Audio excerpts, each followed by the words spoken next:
The Cosmic Adventures of Captain Hob by Cameron James Drury. Narrated by Cameron James Drury.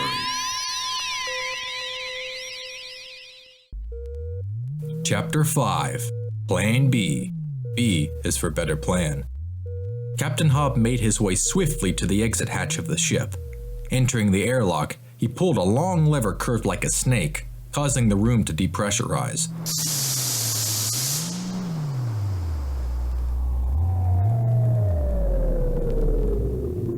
As soon as the hatch opened, the captain hopped onto the wooden floor of his bedroom, making a substantial thud with his space boots. At that very moment, the wall clock whimsically chimed 10 p.m. Captain Hob whipped around to look first at the time, then at the bedroom door as he heard a door slam downstairs. "Oh, come on," he muttered dramatically. "Freddie must be back. Well then, there's no time to waste." Clambering over to the broken window, the captain pulled away most of the broken glass, hiding it under a nearby cupboard. Here, his thick space gloves came in handy. Then he jumped up and down, wiggling like mad to reach the ends of the two curtain panels, which he managed to cover the broken window with. Now for step one. Captain Hob made his way to the plushie cabinet, which he knew all too well. Pushing open the cabinet door, which was slightly ajar, the captain felt a shiver of revulsion run down his little spine as he thought about the ridiculous antics of his past life. Quickly selecting a stuffed ferret that resembled him as closely as possible, the captain hopped out of the cabinet and onto the floor. He made a beeline for his former cage with the decoy, pausing a second to listen for sounds of life from downstairs. Faint laughter and the sound of tinkling glasses suggested that Freddie and the missus were having a little late nightcap. Captain Hob nodded in satisfaction. "Keep laughing, you strange man." He chuckled, pulling himself up into his cage. As Captain Hob straightened up and looked around, he felt a surreal sense of déjà vu. A faint rush of memories swirled upon him of all the days that he had slept, ate there, and looked out into space. He noticed scratch and gnaw marks in all four corners of the metal cage, signifying his previous attempts to escape. Shaking off the somber mood that threatened to fall upon him, the captain sprung up from the four platforms to his former bedroom. As he positioned the stuffed ferret carefully in his former bed to make it look as though he were peacefully dozing, the captain noticed his own portrait staring back at him. "Quite dashing, if I do say so myself." He giggled. After another second of admiration, Captain Hob flung himself down to the cage door, snatching the last few slices of meat which hung nearby and downing them in a matter of seconds. "And now for step two." The captain's mind had been churning ever since he made the decision to repair the ship and take it to space, trying to solve the mystery of how exactly to do so, as well as buy him some time by setting up a decoy. Now his eyes fixed determinedly on the attic string swaying slightly in the breeze from the broken window. Freddie never went up into the attic, that much he remembered. So now, all he had to do was open the attic door, navigate the ship into the attic with what little power it had left, and close the door. What could be easier? With visions of greatness animating his starry eyes, Captain Hob took a deep breath. Then taking a running jump, he flipped on the ignition switch of his jetpack and instantly flung into the air.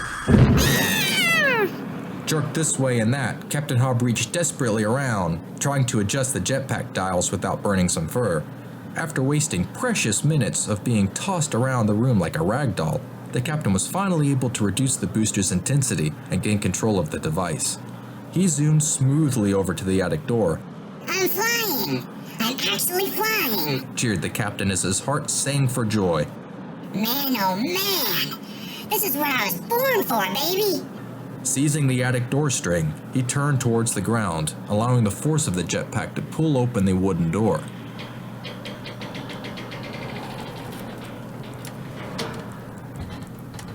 Turning right side up, the captain gave a toothy grin, feeling a deep feeling of accomplishment at having achieved what he had attempted to do so many times in his former life.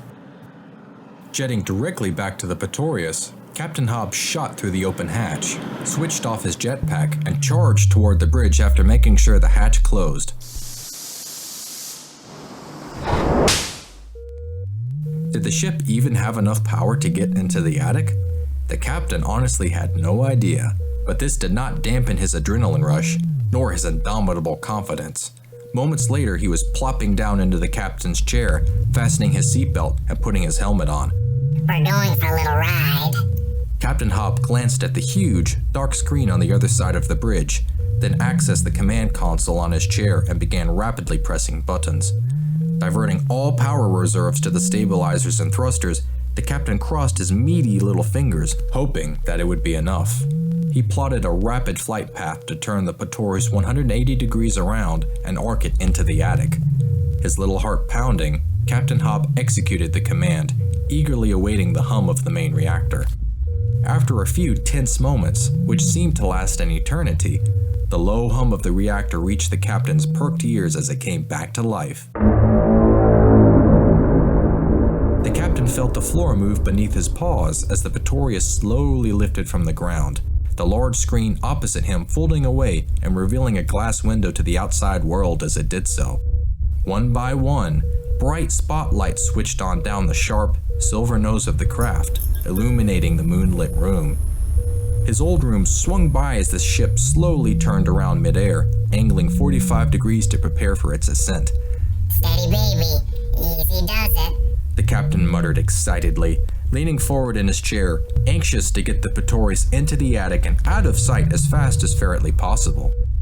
The room was filled with the deep hum of the main reactor as the craft slowly rose up into the attic. The captain turned his head this way and that, eagerly scanning the large and mostly empty attic, awestruck that his harebrained idea was actually working. Uh-oh. The bridge's lights began to flicker as the ship navigated into the center of the attic. Then the last few drops of power were consumed as the ship suddenly powered down, landing with a significant thud upon the wooden attic floor.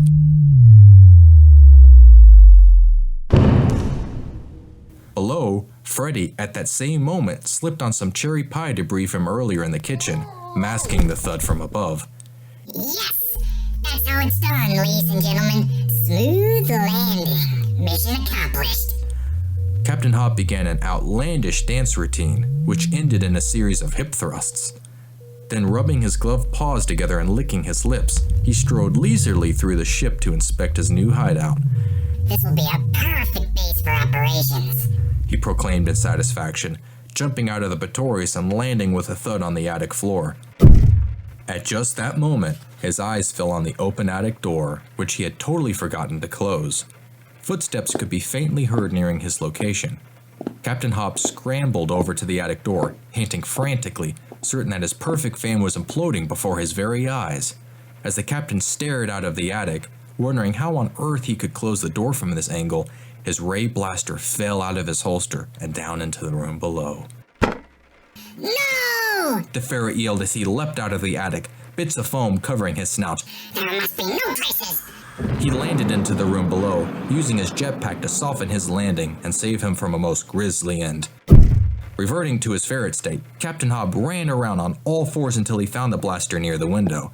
As the slow footsteps of Freddy grew louder and louder, Captain Hob flipped on his jetpack, nearly burning the rug beneath him. He soared into the air like a bullet from a cowboy six-shooter, and in one fluid motion, the captain seized the string of the attic door and shut the door with the force of his powerful jetpack as he zoomed back into the attic. Tumbling in, the captain shut off his boosters and lay panting quietly as he listened below. Mere seconds later, Freddy entered, giggling good-naturedly. He slowly opened the door to the dark room, clearly wishing to avoid waking his pet. "Nighty-night, my little one. Don't let the lizards bite. Dream of the stars, buddy." The decoy ferret seemed to fool Freddy, since he closed the door and started back down the stairs. He attributed the strange noises he had heard in the room to his drowsy state. He was very tired after his eventful evening at the Oswalds, especially after winning a fierce game of charades, even at the expense of his pride. Freddy had also had a stroke of inspiration after talking with Richard Oswald. He would start a ferret guild to share the joys of owning a ferret with the world. The library ferret section was a good start, but Fairview needed more. His mind was already buzzing with ideas as he sleepily made his way down the hall, little dreaming that his own ferret had escaped. Meanwhile, Captain Hob let out a huge breath he had been holding as he heard the door close behind Freddy. His already injured head was aching again, having hit it on the floor when he crash-landed into the attic. He was in good spirits, however. Despite several setbacks, he was now in custody of an alien craft, secretly hidden in a place that would make one heck of a base of operations for his secret mission. The captain slowly picked himself off the dusty attic floor and approached the silver spacecraft, sitting magnificently still in the moonlight that pierced through several small hatches throughout the attic. I'll get you back up to speed, honey. All you need is a little loving. He placed a paw on the Pretorius, musing. But how am I gonna do this all on my lonesome? As he stood quietly, communing with his ship, the answer came to him. Yes. That's what I need. I need a crew.